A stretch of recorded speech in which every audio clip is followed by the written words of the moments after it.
Welcome to Master Domaining. I'm Gene Pimentel, and in this session, we'll continue our discussion about understanding the dynamics of email campaigns. This is part 2.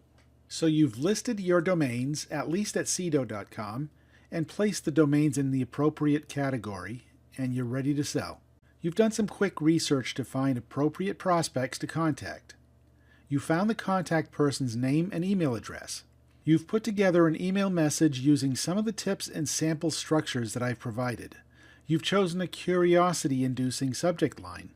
You've put together a signature for your emails that includes your full name, your mailing address, email address based on your own domain name, not a freebie email address, and hopefully a phone number. Remember, you can easily get a P.O. box or street address from many different mail services in the U.S., and I'm sure this is available in most other countries as well. You can acquire a phone number for as little as $1 per month and have that phone number connect to your personal phone. That way you can change the phone number on the fly if it gets abused by telemarketers or other annoying callers. You can have a voicemail set up on that phone number so you don't even have to answer calls. Just screen the messages and get back to those requesting information. And you're ready to roll. So you send out a dozen or more emails. Now you just sit back and wait, right? Of course not. It's more likely than not that you won't get a single reply, at least right away. You need to repeat this on a daily basis. It only takes 10 or 15 minutes to send a dozen emails to prospects. It's not unusual to receive a reply several days, weeks, or months from now from previous mailings. It's all about being consistent in your efforts and letting it snowball.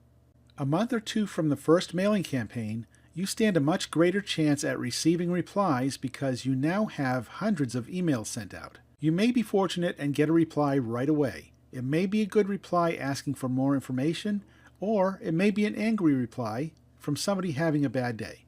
Never take it personally if you do get a mean reply. This is business. You're doing everything right. If they don't like the fact that you sent them a personal email letting them know about a domain that can be beneficial to their business, all they have to do is follow the instructions in your PS and ask not to mail them again. Keep a list of email addresses that have asked you not to mail again and honor that request. It's highly unlikely you'll get many of these at all. So if your list gets to be more than a half a dozen over time, that would be very unusual.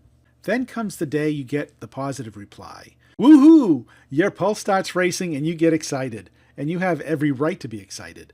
The first thing you should always do is be aware of domain appraisal scammers as explained in previous training sessions. It's very unlikely you'll get an appraisal scammer in a reply from the email that you sent out, of course, but just be aware that these scammers will contact you out of the blue if they see your domain listed in marketplaces or by checking the Whois databases to find domains that were just registered by people.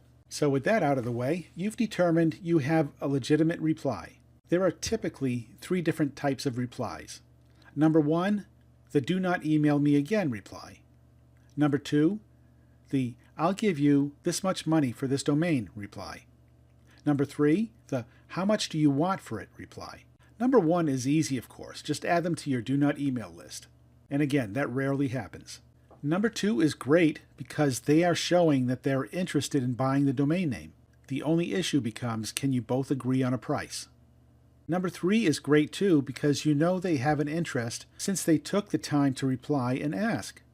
In this case, they're either just being very cautious and feeling you out, which is likely, or they just don't want to make a specific offer because they don't know what they should offer. Remember this: the quicker you are in responding to their reply, the better chance you'll have of selling the domain name. People buy when they're in the frame of mind to buy.